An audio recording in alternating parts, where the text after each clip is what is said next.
Hey guys, want to learn something new? Let's go! Aujourd'hui, nous allons voir le prétérit, c'est-à-dire le temps du passé, pour parler de tout ce qui est passé, daté, terminé. Nous allons donc pouvoir parler des hommes préhistoriques, de la reine Victoria, du café que j'ai bu ce matin ou de mon dernier gâteau d'anniversaire.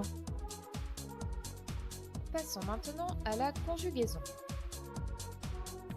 À la forme affirmative, on va avoir les verbes réguliers auxquels on va ajouter la terminaison ed.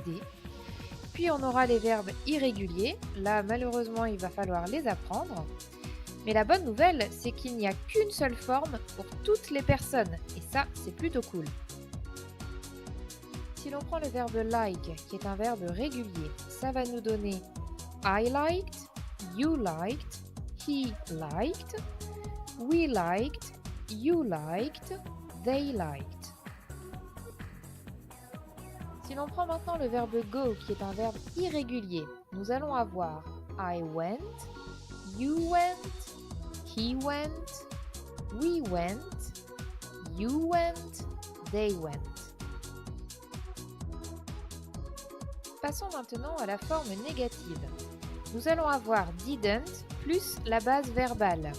Il n'y a donc plus de différence entre verbe régulier et verbe irrégulier.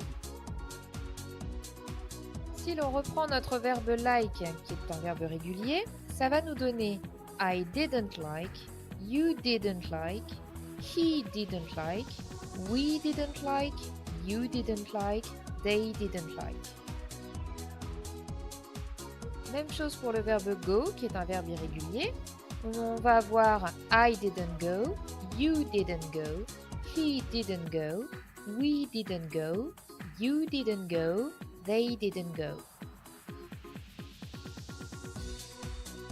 Il nous reste à voir la forme interrogative.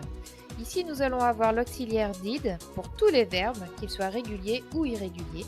Et cet auxiliaire va venir se placer devant le sujet, comme dans toute forme interrogative.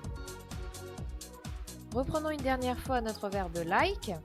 Alors, ça va nous donner did I like, did you like, did he like, did we like, did you like, did they like.